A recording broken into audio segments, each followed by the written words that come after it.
English people have a complete lack of appreciation for their education, and it drives their need to throw in as many obstacles in their way to avoid doing any work and accomplishing anything. Teaching in England doesn't resemble teaching in other countries.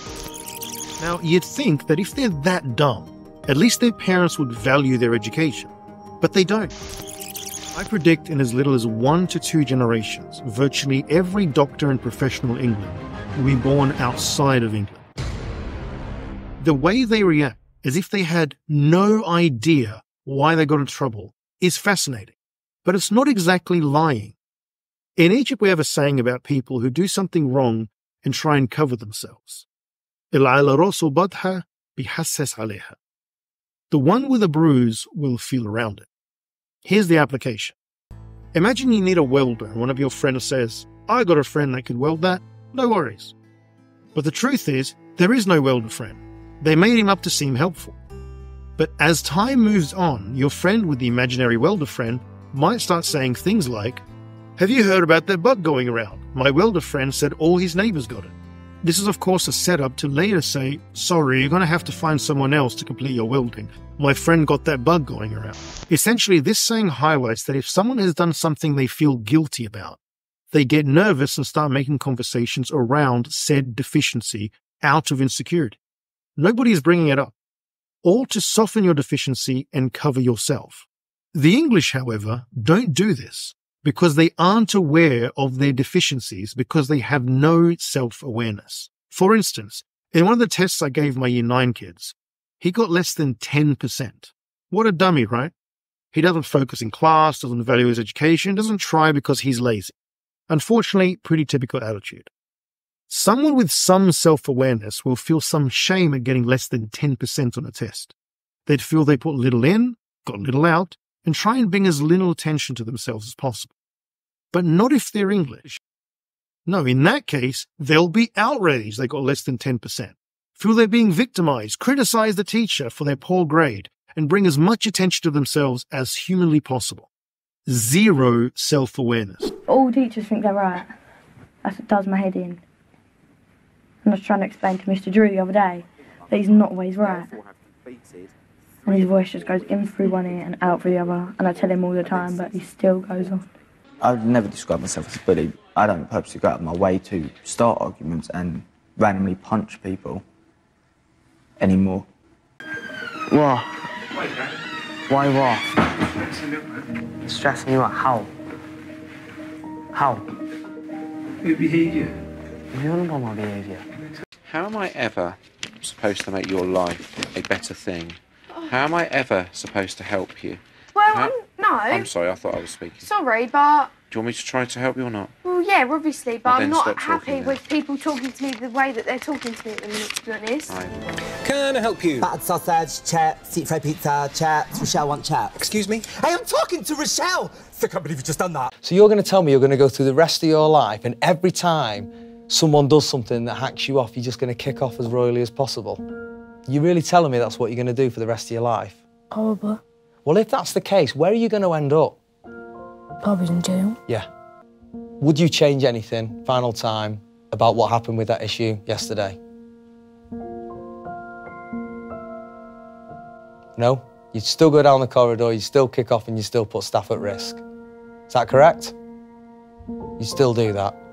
Okay. To be quite honest with you, if he does hurt Dean again, lays a finger on Dean, I will go round to his mum's house. And then when his mum is hurt or something's wrong with his mum, and he asks why, I say every time you eat Dean, I'll eat your mum. Send me away. I follow people. Have some manners. You shouldn't be in reception right now. So can you please move away and come back later? Why should I do what you say? Because I've asked you to, please. I mean, if the attitude he's got and the way he just spoke to that lady out there, I can imagine what his mum and dad have to deal with every day, because he is rather rude. Because all my sisters went to final anyway. They've all been targeted, and that's what they're doing to me. They all got kicked out. So I'm surprised I've even lasted till end year 11. So I've gone over to him at dinner time and I goes, were you talking about me on Friday in your last lesson? He goes, yeah, I was, you're a slag on what you're going to do. And then he stood up, he's gone for me, and then we just started fighting. OK. Can I just ask you something, Georgia? And it's just important. Did you stamp on his head? I don't know. I might have done. Is it possible? I don't know. I might have done. Look at all these incidents for bad things, though, OK? I've got 31. You've got 31 referrals, OK? It doesn't make a nice feeling, does it? You don't want to be up there, Linda, OK?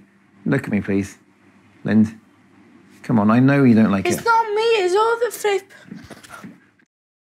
Your attitude is almost impossible at times because you won't listen and we have nowhere to go with you. We are going to fail other children because of you, okay? You can choose to engage with us at the level we want you to engage with us, or you can choose not to. I can't make you. It's just certain teachers, you just need to talk to them. They know what pisses me off and they do it deliberately. Some of you, Emily. When you first came to Willows, were you good in class? Pretty much. I just like have one detention. And now I'm on like an hour every single day. What happened? Don't know. It's like changed. I've gone from tears to absolute anger. Now we're happy, now we're laughing at these. I have no idea what's going on here. Now do I. I cannot have you put yourself under pressure by being like this around school. I am not going home. I want my education. Hang on. And Year 8 Caitlin is refusing to go to her next lesson. I know you don't want to, but that's what we've got to do. I'll tell you straight, I've had enough of you. There's always tears, and then there'll be laughter, and then I've had enough. Well, it's not my fault, is it? To quote Luke Cook in his English exam, who, when suggested to have a topic to write, told he could write about me, wrote in his English exam, there's a bloke who works at this school and he just thinks he's all it. He thinks he's a police officer or an army officer, but he just ain't, and he needs to shut up. And this no self-awareness trait exists in the English irrespective of age, like it's genetic or something. Hi, excuse me, sir.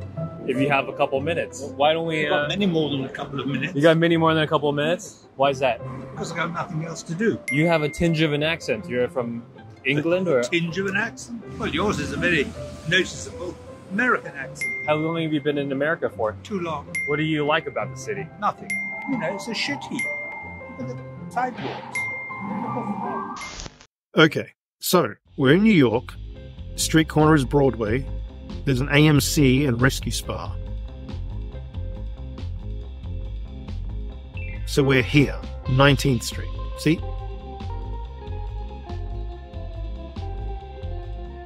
Now, let's have a look at the road and sidewalk, shall we? And it's fine. No graffiti, just construction marks and a floor panel. Otherwise, it's perfectly fine. Now, let's check out a video I took of a standard road in England. It's a shit heap. Look at the sidewalks. You know, it's a shit heap. Look at the sidewalks. You know, it's a shit heap. Look at the sidewalks. More than half of our local road network could fail in the next 15 years, but local authorities are apparently too broke to fix the plague of potholes, with the backlog repair bill now at a record £16.3 billion, according to a new survey. Potholes are incredibly dangerous. For cyclists in particular, they cause a huge amount, of damage to cars, and they are the bane of drivers up and down the country. Zero self-awareness. None in politics either, obviously. Here's the Mayor of London, Sadiq Khan. So I had a look at the Metropolitan Police's statistics. And in 2015-16, for example, there were 21,361 robberies recorded. Last year, there were 35,216, which is an increase of 65%. In that light, Mr Mayor, do you think the state in London is not less safe than when you took over was an honest thing to say? I do, and you do? That's extraordinary. And so I'm quite clear that as far as London's concerned, we are a safe city. Of course I'm concerned about any incident of personal injury to a Londoner. We're doing what we can, though, to keep our city safe. OK.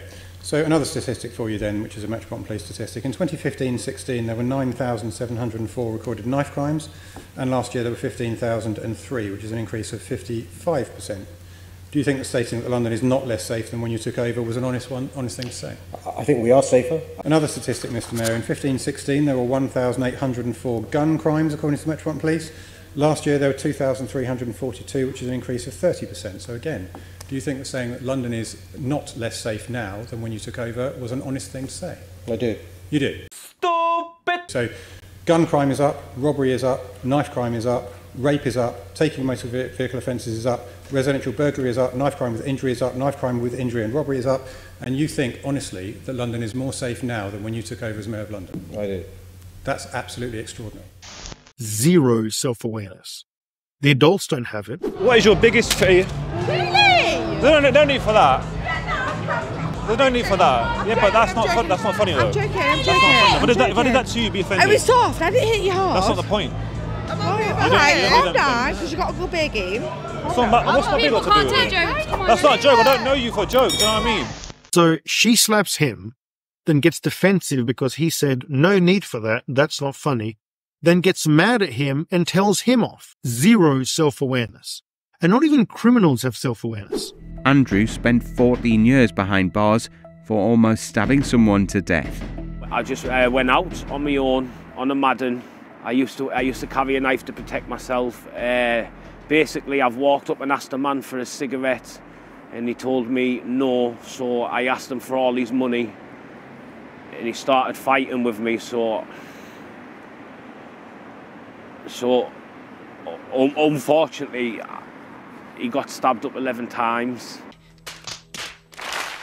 So he claims he carries a knife for protection, then gives an example when someone didn't let him steal his money. So he stabbed him 11 times. Now, I would like to be fair and say that I've taught genuinely decent English children. They were well-behaved, honest, hard-working, and polite, with self-awareness, a genetic rarity. But you won't notice them. The more numerous, difficult kids will make sure of that. Ultimately, English people's lack of self-awareness makes them delusional. They expect to be treated with the utmost respect and dignity because they believe they're special. They demand politeness and courtesy while being the rudest, most disrespectful and trashy characters I have ever had the displeasure of dealing with. The English, for the most part, are completely void of manners, the very thing they insist on being used at all times when dealing with. They act like delinquents in dark alleyways and yet expect to be treated like the King of England. They are outraged at being inconvenienced, dictate their own behaviour, have an unjustified inflated ego, are always argumentative and dismissive, are extremely arrogant and think their own opinions and approval is needed or even important about how the classroom is run. Hi, Emily. No, you're too loud. Sorry, hi, Emily. Morning, Emily. Morning, Emily. Morning, Mr. Hennessy. Why are you saying morning to me? It's just normal, a polite human being thing, Well, you no? never say no morning to me. Can't tell me what to do. Don't do that with me, Dar. Can you sit down? Morning. No, can you sit down like you've been asked? Georgia, sit down, Georgia. Georgia, sit down, please. Can I stand here? No, I don't want you standing there. I want you to sit I want to sit down. No, you're in the wrong frame of mind. Feet off. Sit down properly. I didn't want to sit down. But the point is, I'm asking you to sit down because Well, this is I some... even had my Georgia, dinner. listen, are you going to listen to me talking or are you going to just crap on? Talk about yourself getting wound up. Crikey Moses, you put me in an early grave, Georgia. Are you scared of Mr. Mitchell? No. It's not like you can smack me and just send me to bed, is it? Year 7 Lewis gave teachers serious cause for concern. It's a blunt butterfly knife. And do you think this is a good thing to have in school? You never forget them. Oh, mate, wait till I get that ginger little all day. Yeah, So utterly rude and dismissive to members of staff. It's ridiculous. Oh my A God, bit sir! like I the got pot annoyed. calling the I kettle got annoyed about the fact. No. Can you listen to me now? I got annoyed about the fact that he told me what to do in my study support. That he, the teacher, told me what to do in my study spot. You making a note of this, Caden? Sit properly, please, on your chair. It's cold. Sit properly on your chair. Cold? Or you can warm it up. Right. Caden, why are you doing that? Hang on. We'll just wait till Caden's facing the front. Caden, that's enough. Right. Lesson's over. Lesson's over. Lesson's over. According to the statement I have, during your lesson, you sprayed links around the classroom, despite being asked not to. You were verbally abusive to staff. When Miss Sayer came along, you told her to piss off. You called Mr. Bell a bellend and a pervert? Yeah. And they have no recognition for status at all. They will talk to the head of the school as if they're equal or beneath them. Mrs. Marsden has confiscated some of their belongings, and the girls are demanding that they're returned. Can she have the stuff, please? No. What? Where is it? You ought to be ashamed of yourself. The times that you have been in my room and I've helped you out, and now you're making a laughing stock of me. Laugh now. Just give her stuff back. Is it? Are you getting it back talking to me like that? Keep it anyway. I think I can. No, you can't. Well, just watch me. Go away. Go away. Come on, off we go. Go away. There's no shit. This is their 6th session together, and it's not starting well. I know where I'm going. I don't need you to walk me everywhere I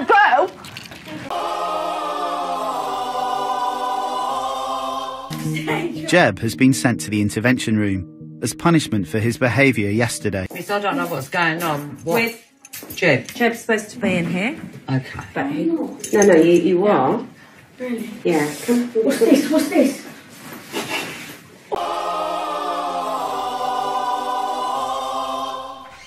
Hold on, we've been looking for you all day. You've truanted lessons. Where were you in maths? We're sitting on blue bench. Yeah, and I walked round to get you out of blue bench and you'd done a runner.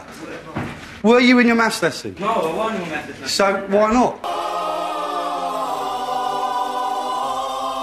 She wants me if why don't she have him in now? Instead of getting around saying it's shut doing it to think she's hard when she's really not. You finished? Yeah. Stand there. Why did I move you? Because I don't want you to get in trouble there. Well, she's telling all the year 11s she's going to ban me, so obviously they're coming up to me and telling me, and obviously I'm going to go mad. Yeah, Vincent, do us a favour and put that in the bin.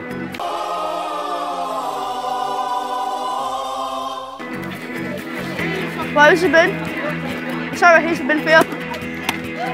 You're supposed to do it? Come in and damage any more school property. How am I damaging stuff? Get on the window! You've nearly smashed that window. No, I know that! How can I smash the window? Okay, stop. No, why stop. is it all right for you to do that? Stop, because you are 15 or 16 years old. I am 38 years old. I'm a deputy head teacher, and you're a student. So that's the law. Because you're older, you're allowed to speak whenever you want, and I'm not. Yes.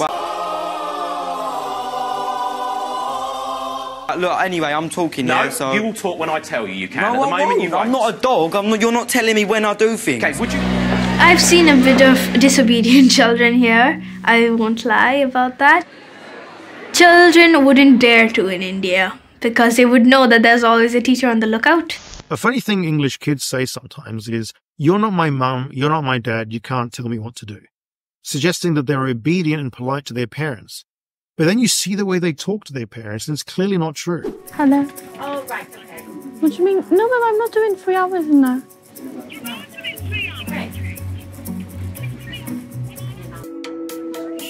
And that's what I'm saying, Mum, I'm not sitting in isolation.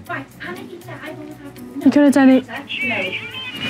Oh, ta-ra, mate. So what's going on? Put the phone down on her. You hung up on her? Yeah. Overnight, there's been a worrying development for Gabby. As she was going to bed, and this morning, she received several text messages from an unknown number. It's the same number. The text said, "Gab, it's Chloe." 13-year-old Chloe is a friend of Gabby's from the year below. Chloe's mother, Sam, works as a teaching assistant at the school. If Gabriella's mum phones the police, you can kiss goodbye to any chance of working with children. I want to work with children anyway. You could possibly kiss goodbye any chance of working in a school or any establishment that has children in it. I don't want to work with children anyway. Do you understand how serious this is? Yes. Because I don't think you do. I do. In society, when kids are being little everybody goes, must be their parents, must be the way they've been brought up. I work here. I know, but I'm not stupid. It isn't finished. I know. Is it finished for today? I don't know. I don't know any more than you, Chloe. That's the whole point. Why? Stop shouting at me. You even dragged me out of work, Kate. That ain't my fault, though. I'm not the one who's ringing you to come down. You get thrown out of class. I have to come here, leave my job to pick you up, to bring you out to school. I'm gonna prank call my dad. No. Hello? Hello, did you order pizza? This is Kebab King. Did you order pizza? Why would you want to run around? Because he's getting you nothing. Well, it's fine then, because if you want to get a job in Asda or Tesco's, we get that staff discount, get our shopping cheaper. How about that? Year 11 Mia is 7 months pregnant. Educating Greater Manchester star jailed for hiding boyfriend's gun and ammo. But Mia is refusing to sit the exam. You've got to do your exams, Mia, so you have to stay in school and do your exams. I didn't say I didn't, but I can't concentrate because it hurts. You try sitting in the room for an hour and a half in pain doing an exam.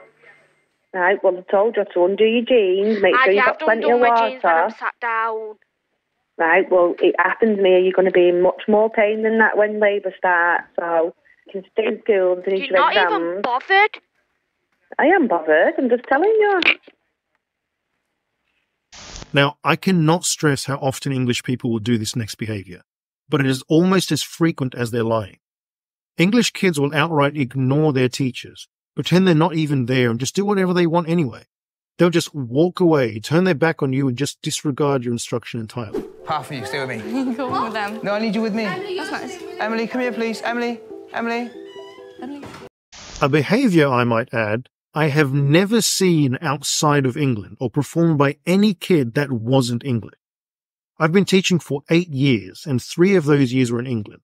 So 5 years teaching various races and cultures around the world, I haven't seen this behaviour once. And yet, every day teaching in England, I saw English kids do this weak-minded and fragile behaviour of ignoring me and my instructions and just doing what they wanted to do anyway. Now, so far you've heard me describe the genetic nature of the typical English person, and you might have jumped to the conclusion that, wow, they're tough. They must have thick skin and can tolerate a lot of stress to be that nasty. If that's you, that's the second most incorrect assumption you could make. The first is that teaching in England isn't a horribly tragic mistake that won't traumatize you. That'll always be your worst one. Despite the abuse they'll hurl at everyone and everything, English people are the weakest people I have ever seen. I cannot stress enough how often they just flee the classroom or conversation at the slightest hint of resistance. And have you got a report about your shoes? No. Come on, then, so why are you not putting them on? Jacket off. Why are you not putting your shoes on then if they're in the bag? Don't worry, I'm going to sort it. It's not even fair. If that was me, I would have been sent to what, dude? If it was you in my lesson, straight away. Not you, I mean the whole school. Right, but that's not me. No, but that's not me, so please don't take it out on me. I'm not. Enough! No, but, yeah, because I was just about to do it if you had re-ad. God, this is too unfair. And I never even did nothing or nothing. Oh, I'm not even staying here, count me out. Come back. Come back. Come back. No, okay, just ignore me then. Okay. She got herself involved in the situation, then got herself mad, then just got up and left because she couldn't handle it. If you decide to ruin your life and teach in England, I promise you'll see this type of behaviour every day until you quit and realise you should have heeded my warning.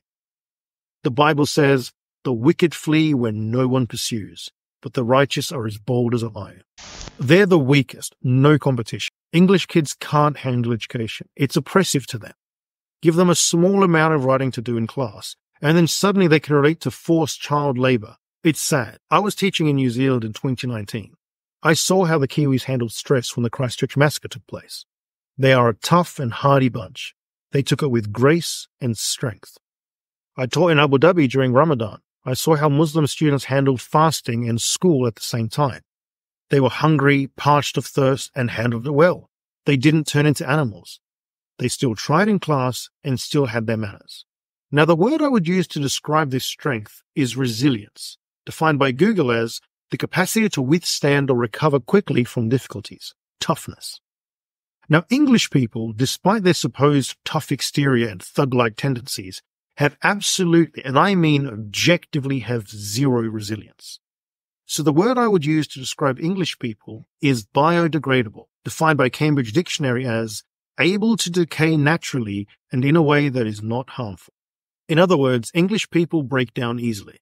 They are the weakest, most fragile people I have ever seen in a classroom. I've had students cry because I had a seating plan, leave the class because I gave them a warning for misbehavior, put their heads on the table and refuse to do anything because I asked them why they haven't got started yet, and sometimes for no reason at all, just existing.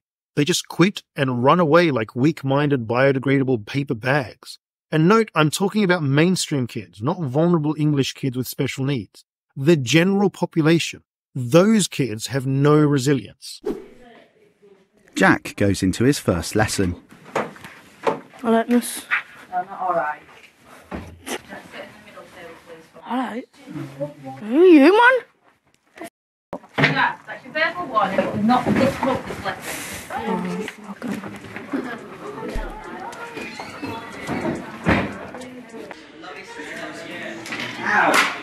So I'm not having it.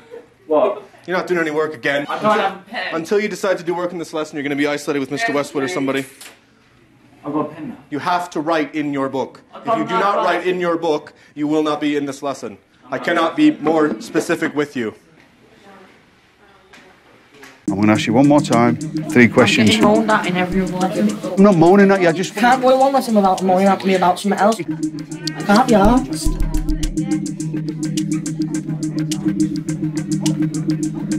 Compulsory vaccinations. Okay, so what are vaccinations? Why is that important? Okay, morning. Morning. I've lost my report now. Where have you been? In G4, in RM, everywhere. Because I thought we had RM. Miss Conway told me I had RM. You need to stay behind at the end, because I told you I've got 10 yesterday. minutes with Miss Conway at the end. Well, you need to stay behind and speak to me first. All so right. take a seat. Where are you going now? Oh, lovely. Super. I'll catch him later. Next one. This is their 6th session together, and it's not starting well. I know where I'm going. I don't need you to walk me anywhere I go. The school. Oh my God. Do you understand you could have been here on time? Miss, I normally set off for every day at the same time, so I shouldn't be late. Well, look, come here. Don't cry. Okay, give me your phone. Why? Okay, I'm going to block it away to avoid you getting in any trouble. Oh, miss. And then, okay, Vinny. Are you going to be okay today? You need to get in to do your I'm exam not going and get in there. Use your brain here. I'm not Use your going in that room. Kim, and you look at me in the eye. I think you're doing this on purpose No, because you I'm don't want to be not. arranged I don't want to stay in there. I don't want to sit in there. I know, but it's not about what you want. 140 people who don't want to do it, but they're doing it. No, I'm not doing it now. I'm not doing it. I'm actually so fed up with this school. You're all idiots. Do we not try hard enough for you? Yeah, but you just don't listen to me. As soon as Mr. Ringshaw comes along, tells you a load of, he's telling, God's sake. Okay, when you're ready to come back in, come back in. I'm just panicking about you guys. Okay, do you want a drink or anything? No? Yeah. So what is it about the exams exactly that's worrying you? Just not being able to do it. But you are bright. But I'm not, because I can't do anything. Can I have my report? I'm going home. Not until I've finished talking to you. Why? Because this is my time, obviously. Okay, I'll just ring your mum and I'll make it my time. Oh my God! Oh my days! I walk past him, he goes like that. That's the sort of stuff that you say. So he's already said something to me, so... That's the sort of I stuff... I will end up hitting him. That's the sort of stuff that So I do need to stay Right, away Jack, from him, don't I'm I? trying to... 3 times I've tried to... And you're talking over me. And the natural result of having such a dumb, dishonest, biodegradable, rude and disrespectful people with no value for their education is what I've called British effort inflation. British effort inflation is the fact that the sheer amount of effort needed to make a few steps of progress with British students is about 5 to 10 times greater than the effort you'd need to get other races of students to perform the same steps. And if you watch these episodes, you'll understand what I mean. You basically have to jump through endless hoops and dictate much of your time and energy just to get English kids to make basic progress. But put a fraction of that effort into a New Zealand kid, and they'll produce the same results, if not greater. For instance, in my experience, a phone call or email to a parent is enough to improve the attendance of a mainstream student in Australia, New Zealand, or Abu Dhabi. Parents know, then they'll pass on the message, and voila, the kid's in class. But here's what they need to do in Britain in order to achieve the same results. Oh my God. It's 9:30, halfway through period 1. Year 11's Leah and Courtney are late for science. Mr. Hennessy oversees the progress of 120 students at the school. And one of them is taking up the majority of his time. Could I speak to Leah, please? Yeah. Along with her mother, we've decided that I will ring her on a daily basis to make sure she's coming in on time. Normally about 8 o'clock every morning, give her a quick ring. Sometimes she answers, sometimes she doesn't. It's after lunch, and Leah should be in her English class.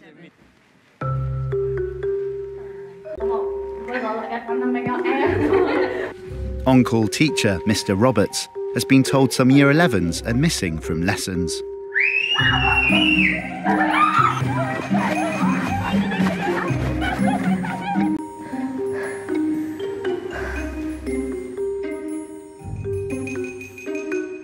I don't think he could see us, to be honest. I don't think he could.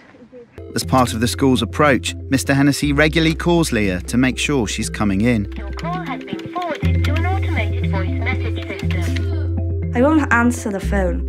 I'll leave it ring, and then as soon as it stops ringing, I'll quickly text him up. So I don't have to listen to his face. Were you in school all day yesterday? No.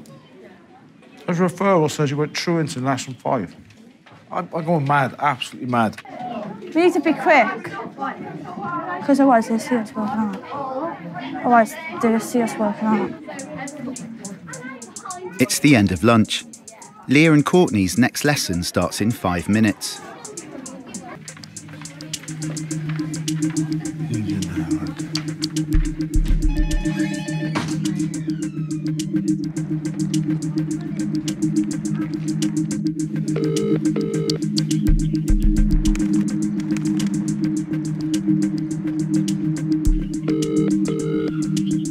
After the tone, please record your message. Oh my God! When you have finished recording, you may hang up. With Leah's behaviour showing no sign of improvement, Mr. Hennessy calls her mum. Hi, it's Mr. Hennessy from Willows. How are you? Reason I'm ringing, I'm very, very concerned about Leah at the moment. 5. What's time? It's 11:10. It's period 3, We need to go and see Mr. Hennessy, Leah. and Leah is only just arriving for the day. After yesterday's truanting, she's due to spend the morning in the isolation unit. Sir, am I an inclusion? Where were you yesterday afternoon? Well, what's it called? Yeah, because one of the... Because what happened was this whole robbery happened. With poor attendance still an issue, Mrs. Ballard has called the worst offenders to the hall. If I had anybody that even had less than half as bad timekeeping or attendance as you, I'd be firing them. You will be dumped out of a college at the speed of light if you've got poor attendance and poor timekeeping. You, Leah, I think in your house you're like I've got about the 3rd worst attendance record for school. In fact, Mr. Hennessy got to get up in the morning and get ready.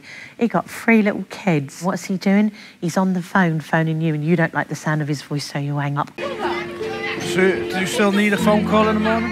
What? You still need a Well, phone you said that you left me now. Well, you know, it's like an argument with a wife type thing, you know? Settle down after 48 hours and emotions are back down. But I'm not going to give up.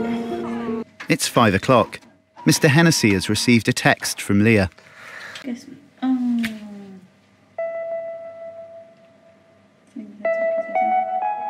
God.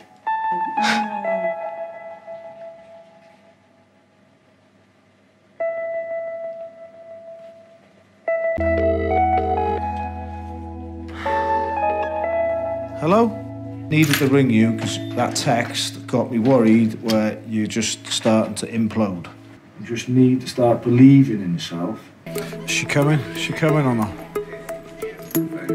Done the isolation, done the phone calls, we've had the tears, we have the shouting match. But you've got to selectively think, well, enough's enough. They've got to take take on board what you said now and let them fly. Come on, my lovelies. You know it's always lovely to see you, but I'd like to see you a little bit earlier. Rumour had it you were in school on time this morning. There are so many examples of British effort inflation in this series. You really do need to watch it if you're thinking of teaching in Britain.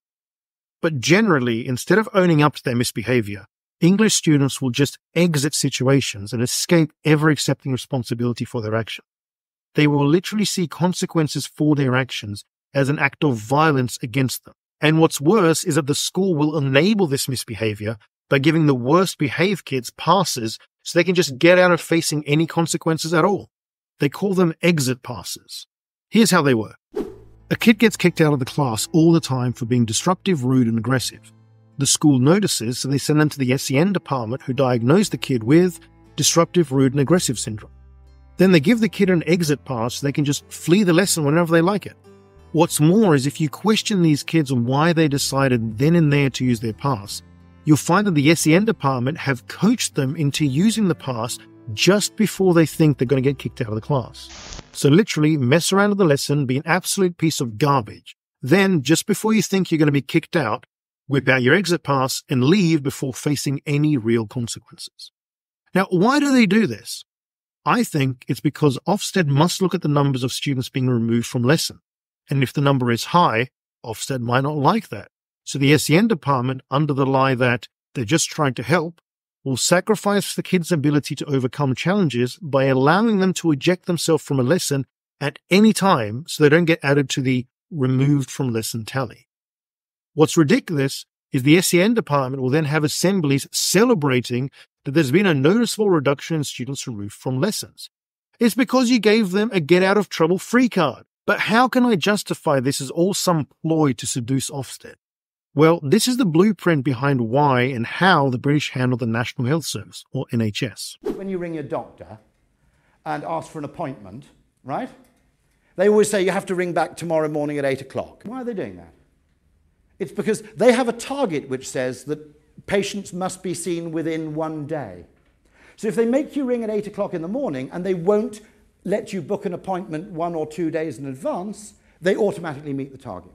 That's a perfect case of Goodhart's law, where the metric has been fantastically improved by making it a target, but the result is a kind of in NHS hospitals, they actually leave people waiting in the ambulance outside. Do you know this?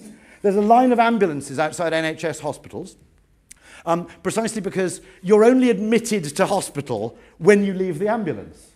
So if they leave you in the ambulance until they're free to treat you, they look really, really good. They bought a really expensive trolley, defined it as a bed, and therefore the time patients spent on trolleys was miraculously reduced. That was the reason, okay? It's starting to look like these problems don't just exist in schools here, doesn't it? But back to the SEN department's poisonous stranglehold on schools.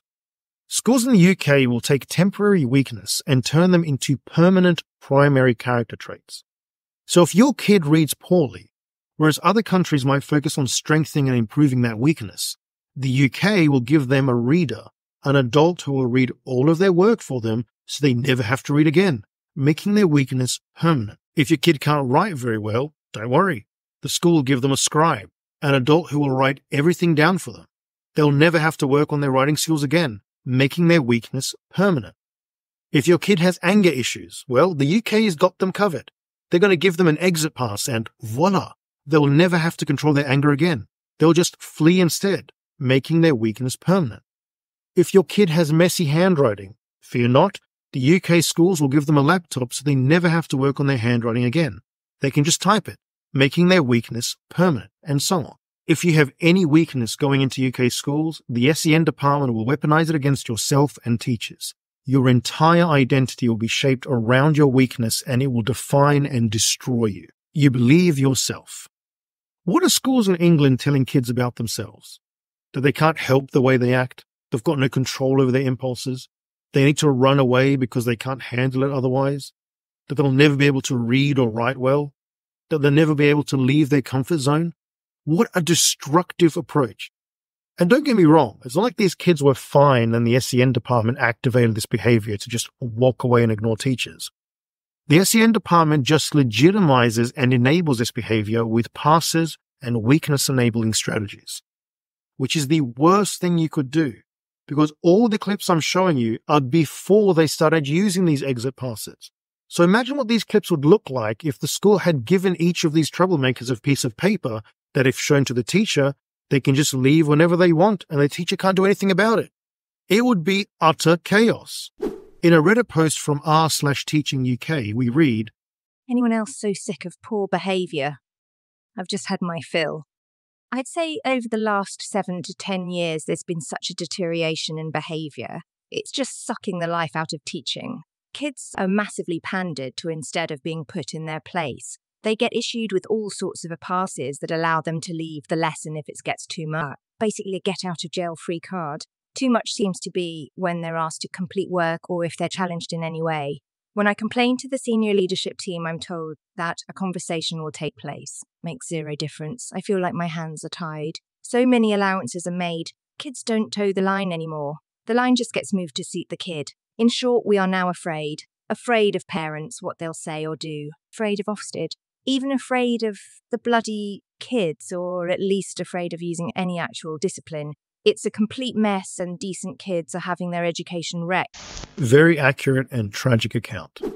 Britain's schools are facing an epidemic of bad behaviour. Something troubling is happening in Britain's schools. This week, the government released its findings from its first national survey into pupil behaviour in classrooms. The results are a hard lesson to learn, but as a teacher who has witnessed chairs being thrown and pupils urinating on teachers' cars, it doesn't come as a surprise. And for those of you thinking, this is why we need strict behaviour policies, good luck. Teachers accuse behaviour czar of sniping from sidelines over school's crisis. Tom Bennett, a chair of a task force aimed at tackling misbehaviour, told I that schools should not be treating all misbehaving pupils as vulnerable, fragile angels, as some are malicious and cruel. He has criticised a fashionable trend towards restorative approach to tackling bad behaviour in schools and called for a return to strict discipline with clear sanctions and boundaries to deal with what has become a crisis. But his comments have sparked a backlash from the country's largest teaching union. Niamh Sweeney, Deputy General Secretary of the National Education Union, said, "Supporting positive engagement isn't as simple as just setting boundaries, although that is clearly one part. Poverty and mental health issues do create barriers to learning and can affect students' aspirations and motivations to learn. Good luck trying to overcome that hurdle." English people have Stockholm Syndrome, virtually all of them. They have a serious problem being harsh on behaviour, which is why they're so weak on behaviour across the board. Did he want to set a fire to burn down our school? I don't think so. I don't think so either, but I believe that his behaviour was extremely dangerous. I think that Florida is definitely earned a 5-day exclusion with this Joe. Why are you here? Why are you here? I got kicked out of maths for eating a dairy milk. Oh, what teacher? That old I don't know her name. Whoa! That's not nice. I'm excluding you for the rest of the week. Come on, sir. Can't be isolated for the rest of the week. No. I'm excluding you for the rest of the week. I'm not prepared to have you in school. You have made clear threats of physical violence against another young person. No, sir, I do not want to be excluded. Well, that is the decision I have made.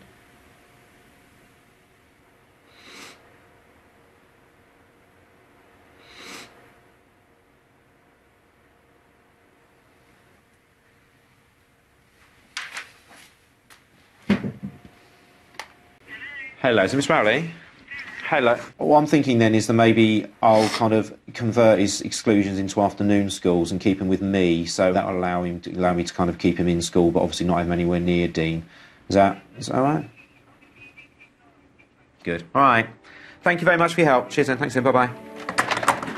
Sam is the aggressor. He is the one who is wrong. He's not going to turn around and go, yes, I'm a terrible person. What I did was awful. I'm so sorry. I'll never do it again. He's not going to reach that stage. But if you can get him to kind of say, actually, yeah, you're right. Yeah, okay. Yeah, right. Okay. Shouldn't have done it. Yeah, I was wrong. Take this with it. Thomas! I'm the devil, I can do. Can we not swear?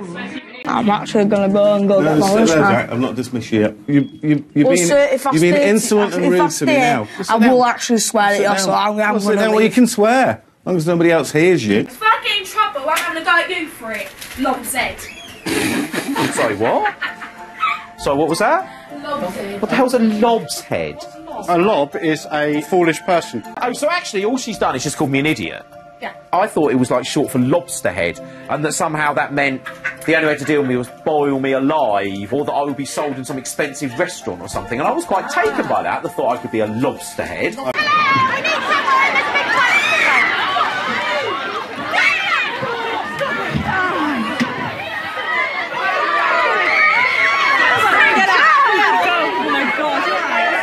With Dan now blamed for starting the fight, he's at real risk of permanent exclusion. But Mr. Cole wants to convince Mrs. Ballard and the rest of her team that there is another option. He wants to move Dan into his behavioural unit, separate from the main school. What I'd like for Dan is my last chance, only because he knew instantly he'd done wrong. Do you think you were wrong what you did, or do you think it was justified? Honestly. Wrong. Okay, I'm so relieved to hear you say that, Dan. I really am. So I think because of that, I'm not prepared to chuck you out of school. We are going to keep you as a pupil of Willows High School if you want us to. Because he hasn't sustained injuries, it gives me the opportunity to think, OK, all right, this has happened. It looked dreadful at the time. You know, it was very heated in terms of what was occurring. But I also think because he's in year 11, I can provide for him in our behaviour unit to get him through to the end of his studies. Tomorrow, as far as I'm concerned, we'll move on, we'll start again, Luke, exactly like we do all the time, we'll try again. And you know that, because it's what I always do with you. And in the home, parents in England are especially weak, like nothing you've ever seen. You feel like a failure, the parents driven to despair by their children's refusal to go to school. Can you imagine that? You have a child you want to have an education. So you get them ready for school and they just say, no. I mean, what can you do? You're just their parent. And this kid is your legacy. It's not like you can do anything with your position of authority in hindsight, seeing that GCSE grades are a good predictor of life chances and well-being. GCSEs have a considerable impact on how your life develops in your early 20s, and that the benefits from GCSEs are over and above the education someone obtains later. It's important to encourage children to perform well in schools because it's important for their overall future. And it's important to acknowledge this is especially true for children from less privileged backgrounds. These poor parents are completely helpless. Their hands are tied. I mean, what options do they have? Honey, Mummy needs to speak with you. Please, if you wouldn't mind. And I would really appreciate it if you did. But can you go to school and get an education, please, sweetie? Get out of my room and play Minecraft!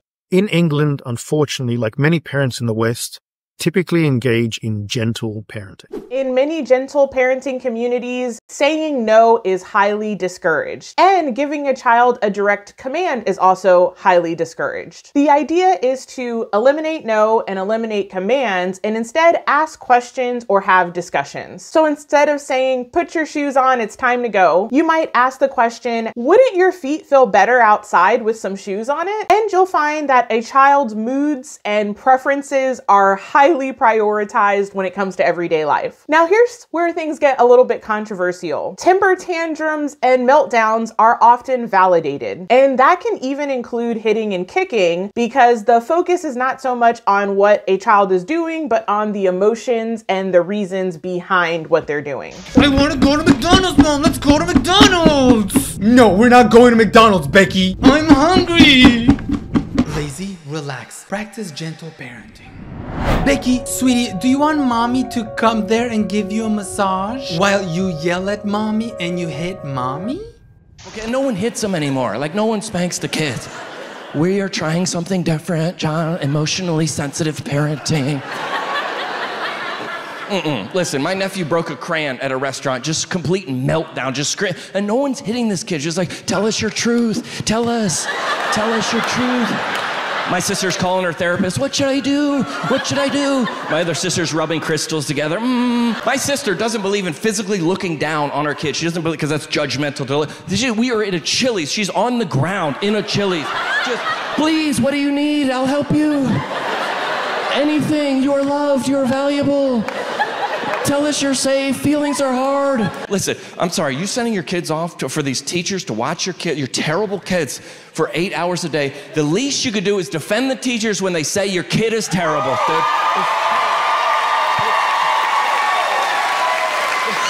Which one is yours? The one in the flannel shirt. Oh my God, how old is he? I know, he had a growth spurt last year, but he's actually quite a sensitive little soul. Brandon, honey, are you warm enough? Do you need your hat? F off, Holly. Well, you could just say no thank you. How's that working for you? Ultimately, love and respect are two completely different things.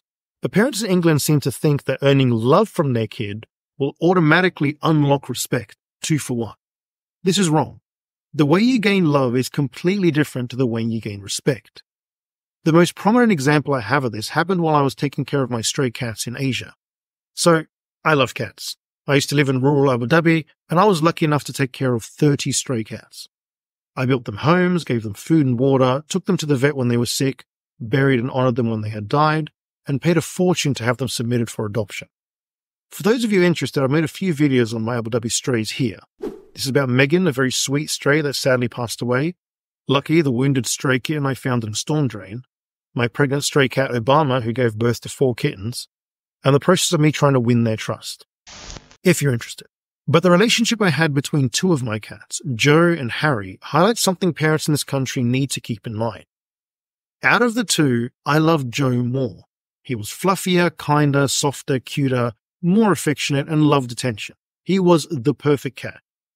But I did not respect him. He could be eating for the 3rd time that morning, and if I wanted a cuddle, I'd just pick him up and cuddle him. He never ran away from me, never wriggled his way out of my arms, never meowed, scratched, bit, or hissed at me. He did absolutely nothing to defend his boundaries, so I didn't respect them, and by extension, I didn't respect him. Harry, on the other hand, if he didn't want to be cuddled because he was eating, he would swipe at me, meow at me, wriggle out of my arms, or run away. He defended his boundaries, so I respected them, and by extension, I respected him. So even though I loved Joe more than Harry, I didn't respect Joe. I had no reason to. But I respected Harry because I knew that he would defend his lines, so I didn't cross them. Applying this to parenting, unfortunately, many parents in England seem to think that they can't defend their boundaries with their children, like being respected and obeyed, because if they do, it'll be received as too authoritarian and abrasive, and their kids won't respect that. They'll resent them. It's much better to reason and try and convince the child that they need to respect their parents and follow their instruction. And the result is obvious. Kids will naturally try and toe the line, try and push the boundary to see what they can get away with. When they realize there is no line, that there is no boundary, they might love you, but they will not respect you. They won't listen to a word you say. They won't even give you a second thought before speaking to you rudely and disrespecting you in front of others. Because what are you going to do about it? Nothing. You've already established your household is a lawless one, and that you never punish bad behavior. So by default, you're enabling it to flourish. I remember hanging around this one little white boy, Ryan, when I was 10 years old. I went to his house after school one day, right? His parents never beat him, and they never even yelled at him. He could do anything he wanted, and nothing was going to happen to him. We walked into his house after school one day, his mom goes, "Ryan, go clean your room." You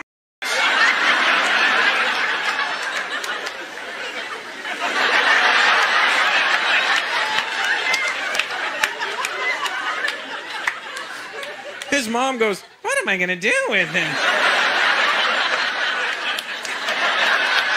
And I'm not saying you need to hit your kids every time they get out of line. If you're adverse to corporal punishment, this is equally as effective. Doing like she crazy, cursing at her, telling her what you won't do. You won't clean your room. You won't do what you want to do. And you talk to your mother like that? Like you tough? Do you think you tough, little man? Talk to me like you talk to your mother.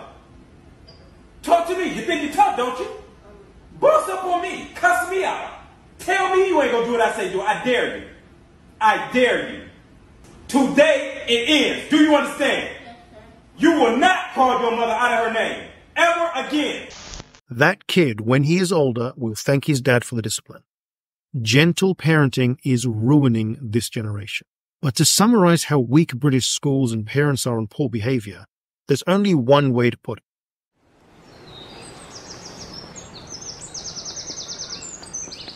Great supine protoplasmic invertebrate jellies. So, to conclude, if you decide to immigrate to England, your biggest problem will be genetic in nature. dealing with the most dishonest, misbehaved, disobedient, and irresponsible and biodegradable people in the world, the English people. And I am doing my best with this video to persuade you not to let that happen and spare yourself the trauma. Don't do this to yourself. If you aren't convinced by my first and second reason, my third and final reason should, God willing, be the one to inspire you to flee English schools with the same urgency as an English kid flees nothing. You deserve better. I was never disrespected as a teacher before coming to England.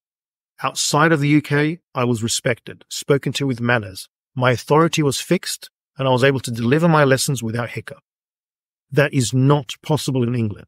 Can you see why quitting teaching in England and not having to deal with thousands of English people every day is the best thing I have ever done for my mental health and well-being?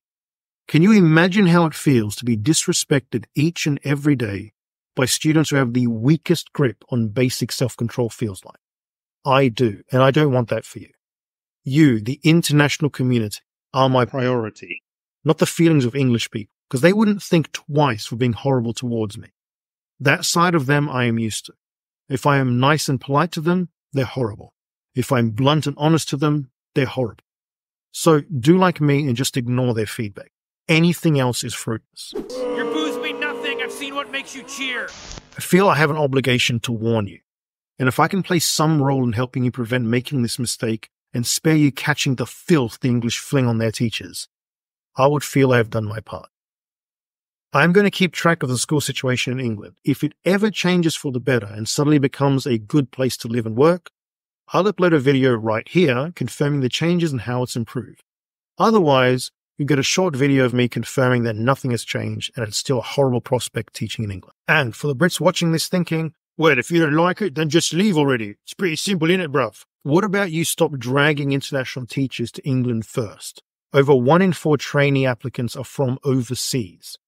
And I feel an obligation to ring the warning bell. A gov.uk press release titled "England Opens Doors to World's Best Teachers" includes both the most hilarious and frightening statements from School Minister Robin Walker.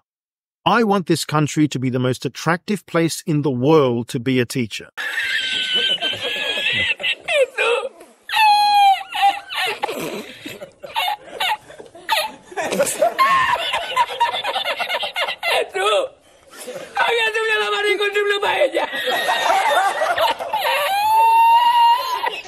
The lack of self-awareness. I'm telling you, it has to be a genetic thing.